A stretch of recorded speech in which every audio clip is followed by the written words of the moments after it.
بسم اللہ الرحمن الرحیم۔ السلام علیکم۔ میرا نام زینت ہے۔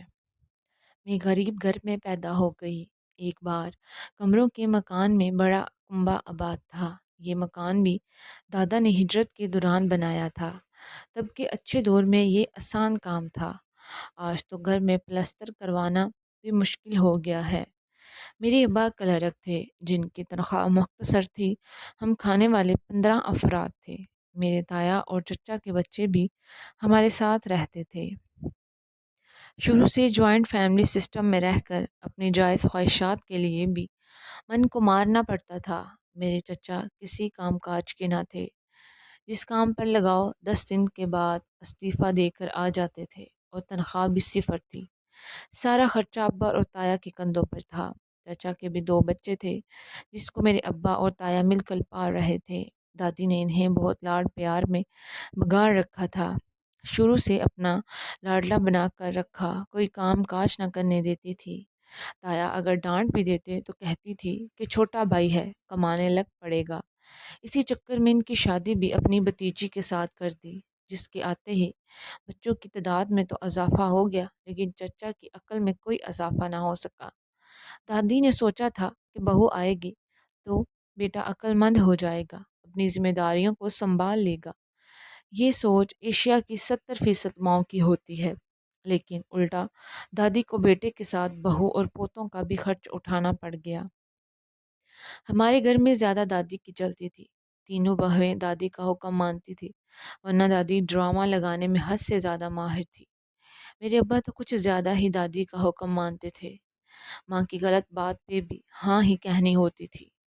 اماں کو بھی دادی کی جی حضوری کرنی پڑتی تھی، کیونکہ ان کے شوہر کا حکم تھا۔ جب تک میری ماں کی فرما برداری کرو گی تب تک عزت اور احترام سے اس گھر میں رہو گی۔ میرے ابا غصے سے ذرا تیز تھے، انہیں اپنے بھائیوں کے علاوہ کچھ نظر ہی نہیں آتا تھا۔ کبھی اچھا کھانا لے بھی آتے تو سب سے پہلے ان کے بھائی کے بچے ہی کھاتے تھے، اگر بچ جائے تو ہمارے نصیب میں آتا تھا۔ عید پر ہمیں یہ کہہ کر چپ کروا دیا جاتا تھا کہ تم تو لڑکیاں ہو، گھر میں ہی رہو گی۔ باقی بچوں کے کپڑے لازمی آنے چاہیے کیونکہ وہ لڑکے ہیں، انہیں باہر جانا ہے۔ اوپر سے اماں نے ہم چاروں بہنوں کو پیدا کر کے شاید دنیا کی سب سے بڑی غلطی کرتی تھی۔ چاچی کے بھی 2 بیٹے تھے اور گردان اکڑا کر کہا کرتی تھی کہ میں نے 2 بیٹوں کو پیدا کیا ہے۔ تایا کے بھی بیٹے تھے، آخر میں ہم بوجھ سمجھی جاتی تھی۔ شروع سے ہی دادی کو میری ماں پسند نہ دے، اب تو انہیں موقع مل گیا تھا کہ ہر بات میں یہ کہہ دینے کا کہ فضل کی نسل کیسے چلے گی۔ خدا نخواستہ اللہ نے ابا کو اولاد کی نعمت سے محروم تو نہیں رکھا تھا، لیکن ایسے ناشکرے لوگ کبھی بیٹی کی پیدائش پہ خوش نہیں ہوتے۔ تایا بہت سیانے تھے، وہ اپنی تنخواہ کا آدھا حصہ دادی کے ہاتھ میں رکھا کرتے تھے۔ انہیں بھی اپنی اولاد اور بیوی کا خیال تھا۔ دادی اتنا ناانصافی سے کام لیتی تھی، وہ ہمارے سارے پیسے چچا کے بچوں پر لگا دیتی تھی۔ ان کے بچے ہم سے زیادہ اچھے کپڑے پہنتے تھے۔ سارا دن محنت مزدوری میرا باپ کرے اور ہمارا حق کوئی غیر کھا جائے۔ ان پیسوں پہ ہمارا حق تھا، لیکن کسی تیسرے سے کیا شکایت کریں جب اپنا باپ ہی اس بات پر راضی ہو کہ اس کی جمع پونجی اس کے بھائی کے بچوں پر لگا دی جائے۔ ابا نے کبھی ہمارے حق میں آواز نہ اٹھائی تھی۔ کئی بار دادی مجھے اور میری ماں کو مار بھی کھلا چکی تھی۔ گھر میں تماشا بنانا اور دادی کا محبوب مشغلہ تھا اور میری اماں اس میں پس جاتی تھی۔ چچا بھی دادی سے ایسا ادھار مانگتے جو زندگی بھر واپس نہ کرتے۔ اگر ہمیں کسی کام کے لیے بھی چند ہزار کی ضرورت پڑتی تو دادی باتیں سنانا شروع کر دیتی تھی، کہتی تھی کہ مہنگائی کتنی ہو گئی ہے، اب تم لوگوں کے ناز نخرے اٹھاؤں گی یا گھر میں دال روٹی کا سامان پورا کروں۔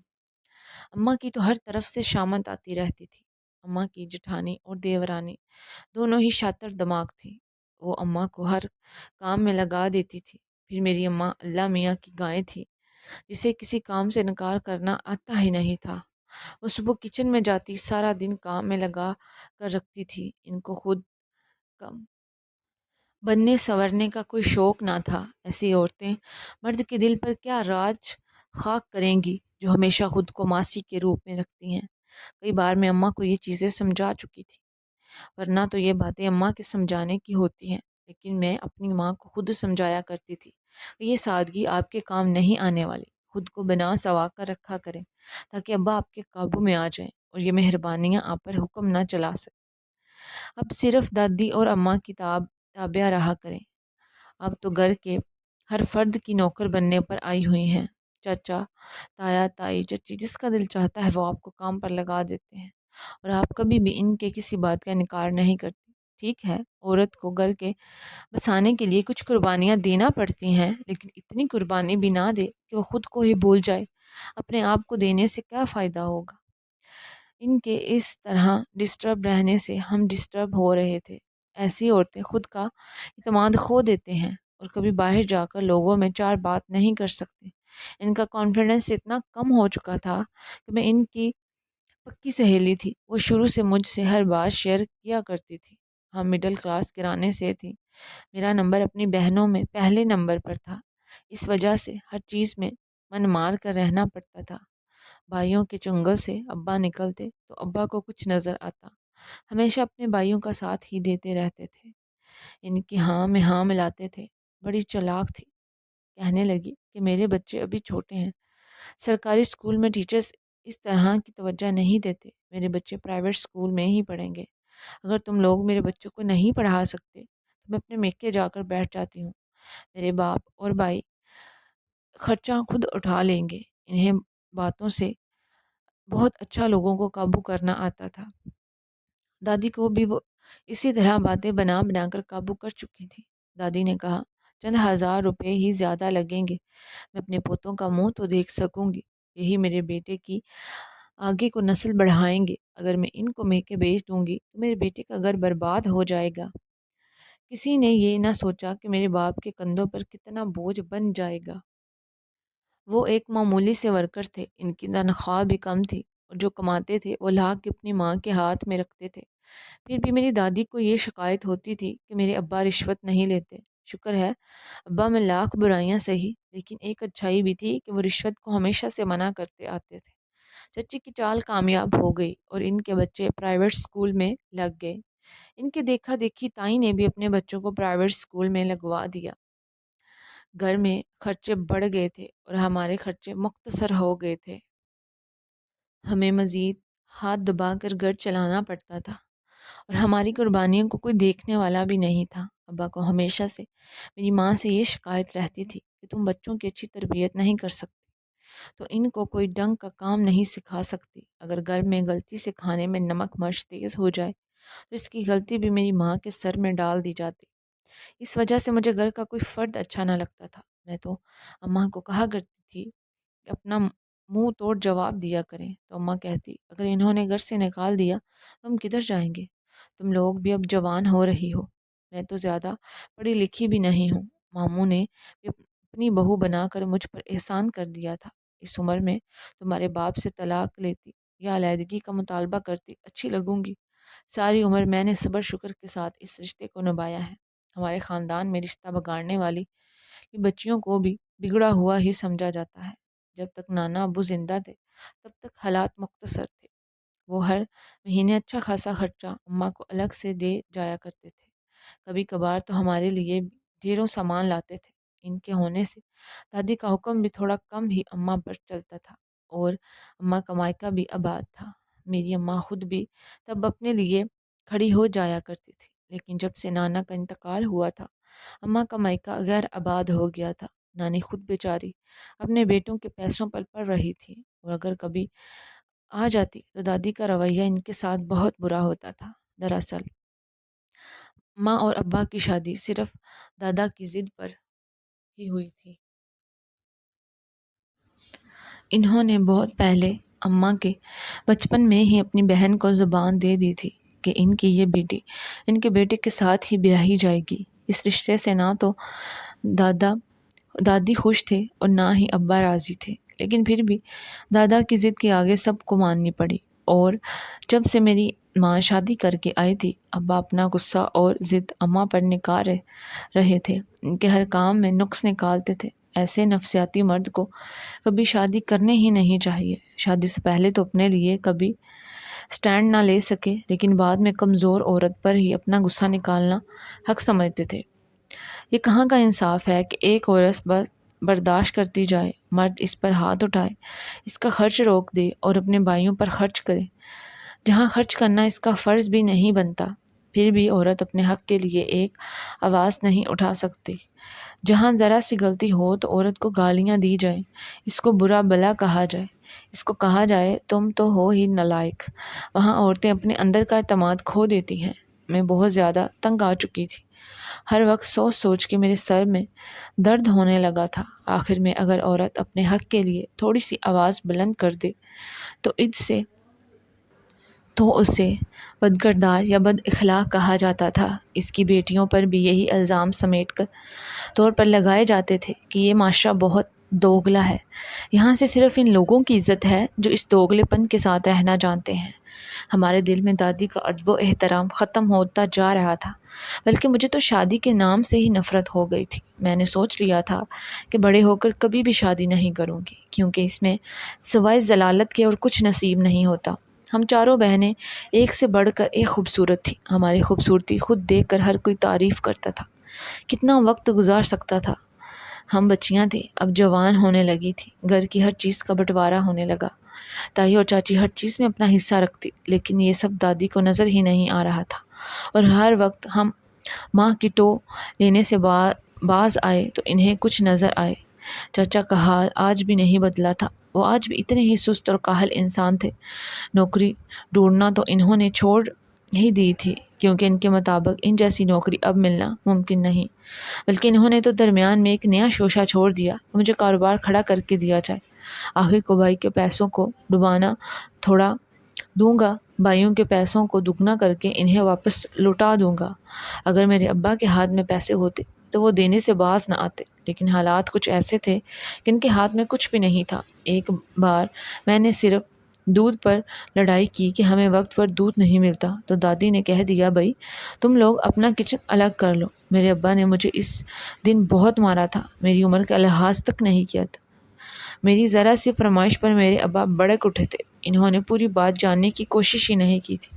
پورے محلے والوں نے یہ تماشا دیکھا تھا۔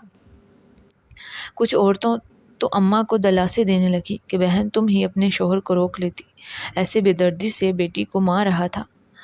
میں حسین تھی، ذہین تھی، لیکن اپنے حسن کا کیا فائدہ جس کو دیکھنے والی آنکھ ہی نہ ہو۔ ہمارا کچن تو الگ ہو گیا، لیکن ابا اپنی ماں کے ساتھ ہی کھانا کھاتے تھے۔ البتہ چچی اور تائی کی شامت ضرور آ گئی تھی۔ پہلے گھر کا کھانا اماں بناتی تھی، ان کے ہاتھ سے تو جیسے سواد ہی غائب ہو گیا تھا۔ اب انہیں اپنے ہاتھ کے بد مزہ کھانے پڑ رہے تھے۔ ساری عمر میری ماں کی قدر نہیں کی۔ ہمارے ابا تو ہمارے گھر راشن ہی نہیں ڈلواتے تھے، بھوک کے لالے پڑ گئے تھے۔ راشن کچن میں ختم ہونے والا تھا۔ یہ ناشتہ صرف 2 چیزوں پر مشتمل تھا۔ پتیلی بھر چائے میں اماں ایک پاؤڈر دودھ ڈال کر ابال دیتی، جو دوسری مرتبہ گرم ہو جائے تو مزید گہرے رنگ کی ہو جاتی۔ اس کے ساتھ اماں کے ہاتھ کے پراٹھے۔ ہاں، پراٹھوں پر اماں کبھی سمجھوتا نہیں کرتی۔ ان کا کہنا تھا صبح کا ناشتہ پیٹ بھر کر کھا کر ہی گھر سے باہر نکلنا چاہیے، تبھی بندہ دن بھر توانا رہتا ہے۔ وہ گرما گرم اور سرخ خستہ پراٹھے بناتی، جس کو چائے سے کھانے کا مزہ ہی کچھ اور ہوتا۔ ایسے میں اس پتیلی اور گہرے رنگ کی چائے کی لذت بھی بڑھ جاتی۔ ہم چاروں بہنیں اب جوان ہو رہی تھیں۔ آگے پیچھے بڑے ہونے کے سبب ہر سال 2 سوٹ نئے بنانے ہی پڑتے تھے، جس کو بنانے کے لیے میری اماں کو اپنی عزت نفس کا جنازہ نکالنا پڑتا تھا۔ ہم اپنی مرضی کے کپڑے تک نہیں پہن سکتے تھے۔ اگر خود کو سج سنور کر رکھنا چاہیں تو تب دادی کو مسئلہ ہوتا تھا۔ کھل کر ہوا میں سانس نہیں لے سکتے تھے، کیونکہ دادی کو مغرب کے بعد ہمارا چھت پر جانا پسند نہیں تھا۔ دادی ہر وقت ہم پر پابندیاں لگاتی رہتی تھی۔ ان کی پابندیوں سے ہم خفا نہ ہوتے اگر ان کے لہجے میں کرواہٹ نہ ہوتی، اور ہر وقت ہم سے خفا رہتی تھی۔ ان کے لہجے میں ہمارے لیے حقارت ہوتی تھی، ہمیں باہر جانے کی اجازت تک نہیں تھی۔ دادی کہا کرتی تھی کہ جوان لڑکیاں ہیں، اگر کل کو کوئی معاملات خراب ہو گئے تو ہمارے بیٹے کی عزت خراب ہوگی۔ انہیں اپنی تربیت پر بھروسہ نہیں تھا، بلکہ دنیا کی باتوں پر زیادہ بھروسہ تھا۔ وہ ہمیں کالج تک جانے کی اجازت نہ دیتی تھی، کہتی تھی کہ آج کل کے کالج کے حالات بدل چکے ہیں، تایا اور چچا کے بچے تو کالج یا یونیورسٹیوں تک جانے کے حامی تھے اور ان کو کوئی روکنے والا بھی نہیں تھا، کیونکہ اگر تائی کی بیٹی کو روکا جاتا تو اچھے خاصے الفاظ میں دادی کو یہ احساس دلا دیتی کہ وہ ان کی زندگی میں عمل دخل کا حق نہیں رکھتی ہیں۔ اسکول جاتے دوران بھی میری دادی کو کوئی نہ کوئی ایسی بات ضرور کر دیتی تھی جس سے انسان کا موڈ خراب ہو جائے۔ کبھی انہیں بڑی چادر سے مسئلہ ہوتا تھا کہ بال نظر آ رہے ہیں، تو کبھی انہیں کہکے لگاتی ہم نظر آ جائیں تو بے شرم کہا دیتی تھی۔ ہماری ٹرافیاں بھی انہیں کچھ خاص نہ لگتی تھیں، کہتی تھی پڑھائی لکھائی میں کما لینے سے کیا ہوگا، آگے جا کر تم لوگوں کو روٹیاں ہی پکانی ہیں۔ ان کی سوچ ابھی بھی پرانی زمانے کی تھی۔ وہ کہتی تھی کہ بیٹیوں کی شادی جلد کروا دی جائے، بے شک وہ وہاں جا کر مار ہی کھائیں، ان کا تذکرہ دوبار میکے میں نہیں کرنا چاہیے، ان کی لاش ہی واپس آنی چاہیے۔ وہ کہتی ہیں کہ سسرال جا کر میکے کو بالکل بھول جانا چاہیے۔ کاش انہوں نے اپنی باری بھی یہی سوچا ہوتا، خود تو آج تک اپنے میکے کا حوالہ دیتی تھی اور سسرال کی برائیاں ہی کرتی نظر آتی تھی۔ انہوں نے پورے محلے میں لگائی بجائی کی عادت کو نہیں چھوڑا، ہر کوئی ان سے پناہ مانگتا ہے۔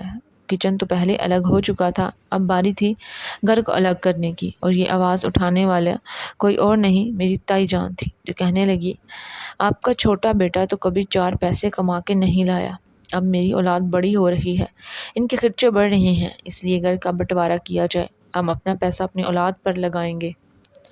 یہ سب سنتے چچی تو بڑک ہی اٹھی تھی، کہنے لگی میرے بچے بھی بڑے ہو رہے ہیں، اب اس کی ذمہ داری تو آپ سب کے کاندھوں پر ہی ہے، میں اپنے بچے کو لے کر کدھر جاؤں گی؟ دادی نے بھی بیمار ہونے کا بہت ڈرامہ کیا تھا، اس ڈرامے میں صرف میرے ابا آئے تھے، ہمارا کچن دوبارہ سے دادی کے بورچی خانے سے جڑ چکا تھا۔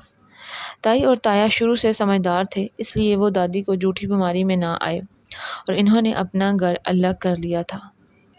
اصولاً یہ ہونا چاہیے تھا کہ ابا بھی اپنا گھر الگ کر لیں، کیونکہ انہوں نے بھی کل کو اپنی بیٹیوں کی شادی کرنی تھی۔ اب ہمیں 2 سوٹ میں تو رخصت کر نہیں سکتے تھے۔ چاچی نے بڑی چالاکی سے میری چھوٹی 2 بہنوں کا رشتہ اپنے بیٹوں کے لیے مانگ لیا، کیونکہ اس طرح ان کا گھر میں رعب بھی قائم ہو سکتا تھا، اور ایسی پڑھی لکھی لڑکیاں ان کے اپنے خاندان میں کہاں تھیں۔ ہماری خاندانی سیاست کا تو اللہ ہی حافظ تھا۔ جب سے تائی الگ ہوئی تھی، ان کے گھر کے تو رنگ ڈنگ ہی بدل گئے تھے، ان کے بچے پہلے سے اچھا پہننے لگے تھے، اور یہ بات ہم سب نے نوٹ کی تھی کہ میری چچی کو تو اس بات کی جلن لگی رہتی تھی اور ابا سے ہر وقت پیسوں کا مطالبہ کرتی رہتی تھی، کبھی بچوں کی جھوٹی فیس کا بہانہ لگا دیتی تھی تو کبھی اپنی بیماری کے چکر میں پیسے لے دیتی، اور ابا بھی اپنی بابی کو کبھی انکار نہ کرتے تھے۔ دادی بھی ہر وقت تبا کے آگے روتی رہتی کہ بیٹا اب تم ہی ہو جو اس گھر کو جوڑ کر رکھے ہوئے ہو، تم بھی کہیں اپنے بیوی اور بچوں کی باتوں میں نہ آ جانا اور بوڑھی ماں کو بے سہارا مت کر دینا۔ اس بات پر مجھے بے حد غصہ آیا تھا۔ بے شک اماں کی خدمت کرنا ابا کا اول فرض تھا، لیکن اس فرض کے دوران ہم سب کو بھول جانا کہاں ضروری تھا۔ دادی کی عمر اب ہو چکی تھی، ویسے بھی بڑے بیٹے کے علیحدہ ہونے کے بعد دادی کہیں نہ کہیں ٹوٹ چکی تھی۔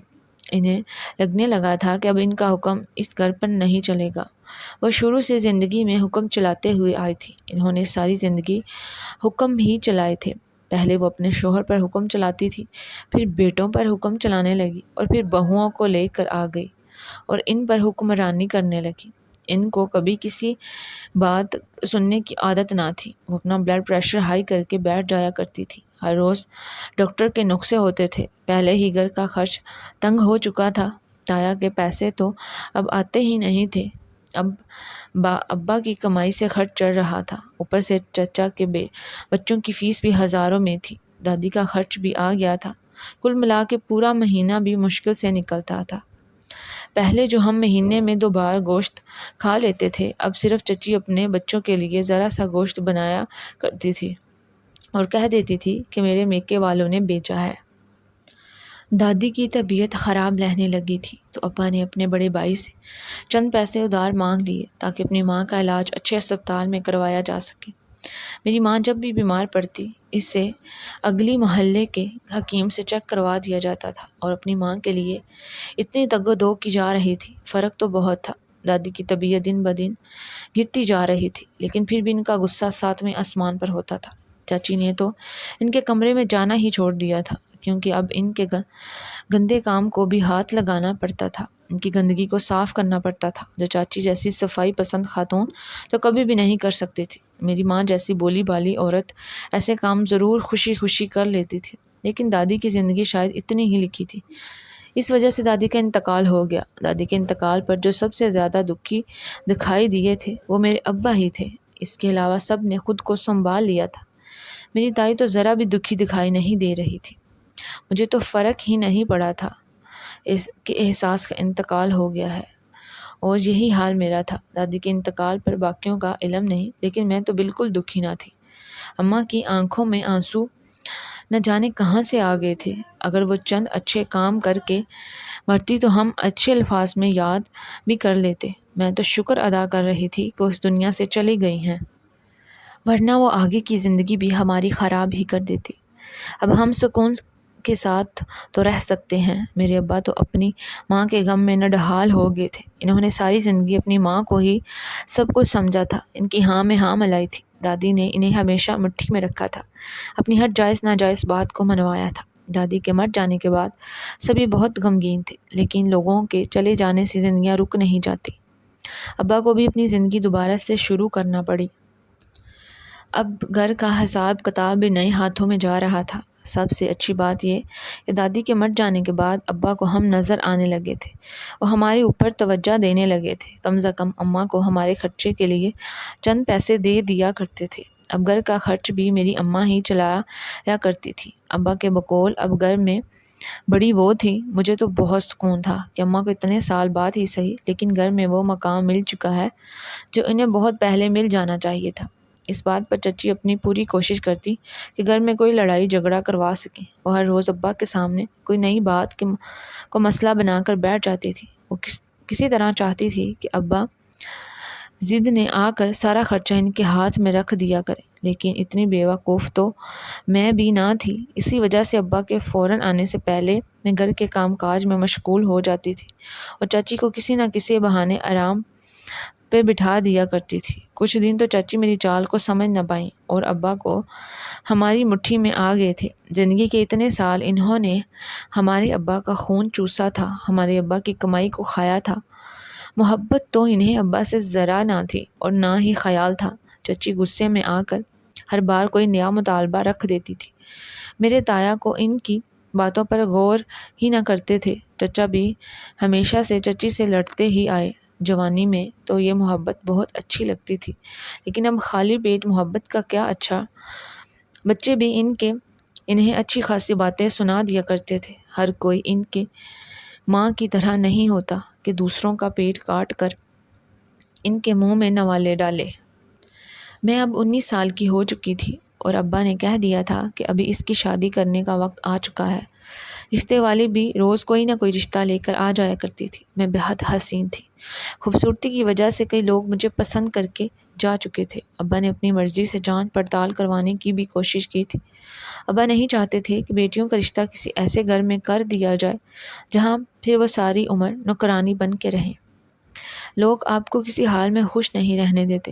پہلے میرے ابا ہماری بات نہیں سنتے تھے تو لوگ کہتے تھے کہ ماں نے مٹھی میں کر رکھا ہے، اور اب جب وہ صرف ہماری بات سن رہے تھے تو خاندان والے باتیں بنانے لگے کہ ضرور ماں بیٹی نے جادو کیا ہوگا۔ میرا رشتہ بہت جلدی طے ہو گیا تھا۔ لڑکا میری خوبصورتی کا دیوانہ تھا۔ وہ ایک بار دیکھتے ہی اس بات پر ضد کرنے لگا تھا کہ شادی تو صرف یہیں کروں گا۔ ان کی ماں ذرا دادی کی طبیعت کی معلوم ہو رہی تھی، لیکن مجھے اس سے لوگوں کو سیدھا کرنا ضرور آتا تھا۔ میں اپنی ماں کی طرح ساری عمر چپ رہ کر نہیں گزار سکتی تھی۔ ویسے بھی خوبصورت تھی، شوہر کو مٹھی میں کر لیتی۔ ایک جگہ میرا رشتہ طے ہو گیا۔ وہ لوگ تو جلد شادی کرنے پر بضد تھے، لیکن میرے ابا پھر بھی کچھ وقت لینا چاہتے تھے۔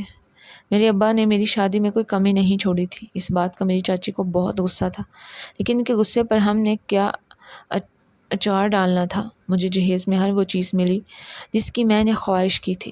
میری اماں اس معاملے میں بہت خوش تھیں۔ کہنے لگی، چلو تمہارے ابا تم لوگوں سے تو بہت محبت کرتے ہیں۔ اس بات میں کوئی شک نہ تھا کہ ہر باپ اپنی بیٹی سے محبت کرتا ہے، بے شک وہ دکھاوا نہ کرے، لیکن اس کے دل میں یہ محبت ہمیشہ سے اللہ نے ڈال دی ہوتی ہے۔ میری اماں ہمیشہ دعا دیا کرتی تھی کہ ان جیسا نصیب ہمارا نہ ہو۔ وہ ہمارے لیے پریشان رہتی تھی۔ میری باقی تینوں بہنوں نے بھی اپنی پڑھائی دوبارہ سے شروع کر دی تھی۔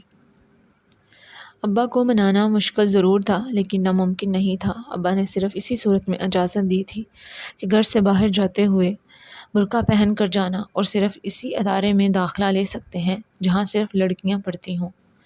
مجھے اس بات کی بہت خوشی تھی۔ میں اپنے سسرال آ چکی تھی۔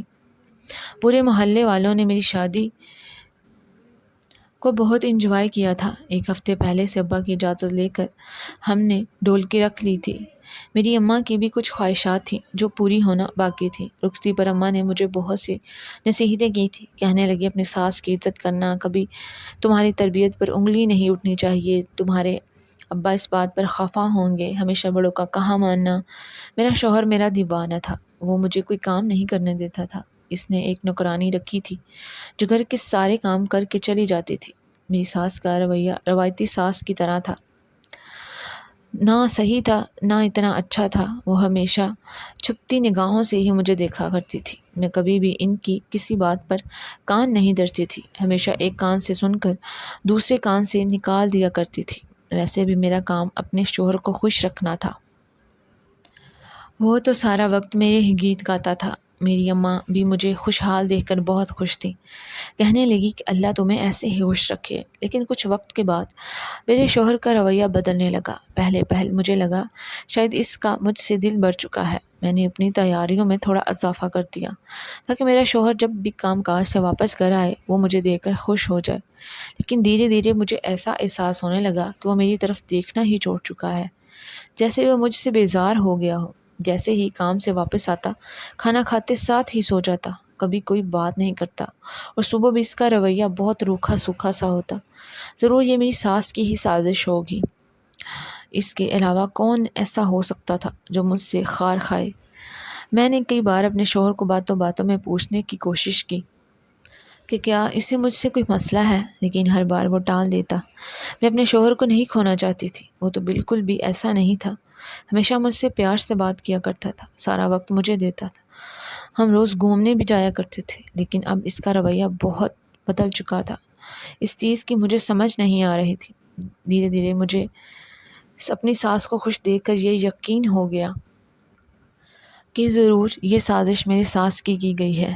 اس لیے میں نے سوچ لیا تھا میں ضرور ساس کی چال کو ناکام کر کے رہوں گی۔ اپنے دوست سے مشورہ کیا تو کہنے لگی تمہاری ساس تعویذ پر بہت یقین رکھتی ہے، اس وجہ سے یہ نہ ہو اس میں تمہارے شوہر کو قابو کرنے کے لیے کوئی تعویذ کروا رکھا ہو۔ میرے دماغ میں یہ بات گھومنے لگی، ضرور میری ساس نے کوئی تعویذ کروا دیا۔ میں بہت پریشان رہنے لگی، دن رات صرف اسی بارے میں سوچتی تھی کہ کس طرح اس کا حل نکالا جائے۔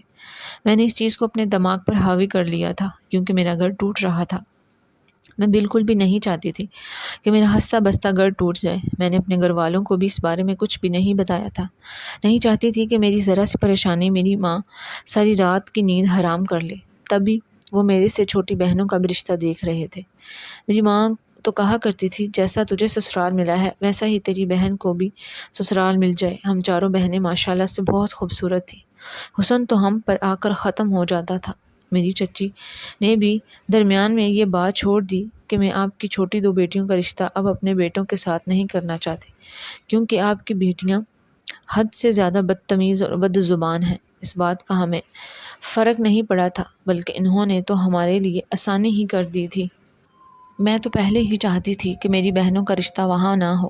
اب مجھے اپنا گھر بھی بچانا تھا، ورنہ میری ماں کی تربیت پر مزید باتیں کر سکتی تھی اور شاید ابا کا رویہ بھی پرانے جیسا ہو جاتا۔ اس لیے میں نے اپنے دوست کو اپنی ساری کہانی سنا دی۔ وہ کہنے لگی وہ ایک عالم بابا کو جانتی ہے جو اس معاملے میں ہماری مدد کر سکتے ہیں، ان کا تو کام ہی روز کا تعویذ کرنا ہے۔ پہلی بار عالم بابا کے پاس گئی تو انہوں نے مجھے تعویذ دے دیا۔ کہنے لگے ابھی پکا کام نہیں کیا، اس تعویذ کے لیے یہ تمہیں مزید چکر لگانا پڑے گا۔ میں بھی اپنی طرف سے مطمئن ہو جانا چاہتی تھی کہ تعویذ کام بھی کر رہا ہے یا نہیں۔ میں نے تعویذ اپنے شوہر کو پلا دیا۔ میں کبھی بھی ایسے کاموں میں نہ پڑی تھی۔ میں شروع سے ان کاموں کو غلط سمجھتی تھی۔ کبھی گلی محلے میں سن بھی لوں کہ فلانی نے اپنے شوہر کو قابو کرنے کے لیے تعویذ کروایا ہے تو مجھے ہنسی آتی تھی کہ دنیا ایک شخص پر آ کر کبھی ختم تو نہیں ہو جاتی، پھر ہمیں اس کے لیے اپنے ایمان کو نہیں بیچنا چاہیے۔ لیکن اب خود پر پڑی تو سمجھنے لگی تھی کہ انسان اس طرح کا بے بس کیوں ہو جاتا ہے۔ اس شخص سے مجھے محبت ہو گئی تھی، اب میرے دکھ سکھ کا وہی ساتھی تھا۔ کاش میری ساس مجھے اپنی بیٹی سمجھ لیتی تو میں بھی اس سے اپنی ماں بنا کر رکھتی، لیکن ہماری ماؤں کو یہ ڈر لگ جاتا تھا کہ بہو آ کر کہیں ہمارے بیٹے کو قابو میں نہ کر لے۔ پہلا تعویذ پیتے ہی میرے شوہر نے اپنا رویہ تبدیل کر لیا تھا۔ مجھے یقین ہو گیا کہ تعویذ کام کرنا شروع ہو چکا ہے۔ میں بہت خوش ہو گئی تھی اور سوچا تھا اللہ سے بعد میں معافی مانگ لوں گی، کیونکہ اپنے گھر کو بچانے کے لیے مجھے یہ سب کرنا ہی تھا۔ وہ مجھ سے پہلے کی طرح محبت بھری باتیں کرنے لگے تھے۔ بہت دنوں بعد ہم نے باہر کھانا بھی کھایا تھا۔ میرے حسن کے وسیلے سے ہی قصیدے پڑھنے لگے تھے۔ میں نے ان سے شکوہ بھی کر دیا کہ درمیان میں آپ بہت بدل گئے تو مجھ سے معافی مانگنے کہنے لگے آئندہ ایسی گستاخی نہیں کروں گا۔ میرا دل مطمئن ہو چکا تھا۔ میری ساس اب یقیناً جلنے والی تھی کہ ان کا بیٹا دوبارہ سے میرے آگے پیچھے گھومنے لگا ہے۔ اگلی بار بابا کے پاس گئی تو انہوں نے کہا تمہیں اب پکا تعویذ کروانا ہے تو رات کو 12 بجے قبرستان میں آنا ہوگا، ورنہ میں تمہیں مزید تعویذ کر کے نہیں دے سکتا۔ میرا کام یہیں پر ختم ہو جائے گا۔ میں سوچ میں پڑ گئی تھی کہ رات کو وہ بھی 12 بجے نکلنا بہت مشکل ہو جائے گا۔ اگر کسی نے دیکھ لیا تو میرے کردار پر باتیں بن سکتی تھی اور میرا شوہر بھی مجھے اتنی رات کو تو باہر نہیں جانے دے سکتا تھا، لیکن ہمت تو دکھانی ہی پڑنی تھی۔ اپنے شوہر کی خاطر میں یہ بھی کر سکتی تھی۔ اس وجہ سے میں نے حامی بھر دی اور شوہر کے سونے کا انتظار کرنے لگی۔ اس دن مجھ سے چھوٹی چھوٹی غلطیاں ہو رہی تھیں، میرے ہاتھ پاؤں کانپ رہے تھے۔ میرے ساتھ کہنے لگی کہ آج تمہیں ٹھنڈے پسینے آ رہے ہیں، کہیں خوشخبری تو نہیں سنانے والی۔ اس کی بات سن کر میں انہیں حسرت سے دیکھنے لگی۔ کاش آپ نے ہمارے درمیان پھوٹ نہ ڈلوائی ہوتی تو خوشخبری سنانے کے لیے ایسے چکر نہ کرنے پڑتے۔ رات 11 بجتے ہی بڑی سی چادر لے کر گھر سے نکل گئی۔ میری ساس بھی گہری نیند سو چکی تھی، ویسے بھی وہ رات کو بہت کم ہی باہر نکلتی تھی۔ ان کے گھٹنے میں جو درد رہتا تھا، رکشہ ملنا بھی مشکل تھا۔ میرے دوست نے بھی کہہ دیا تھا کہ وہ رات کے پہر اپنے گھر والوں کو کیا جواب دے کر باہر نکلے۔ اس وجہ سے میں نے اسے اپنا ساتھ ہی نہیں بنایا۔ اکیلے جانا بھی بڑے جگرے کا کام تھا۔ رکشے والے نے مجھے وہاں پہنچا دیا، لیکن قبرستان جاتے ہی میری ٹانگیں کانپنا شروع ہوگی۔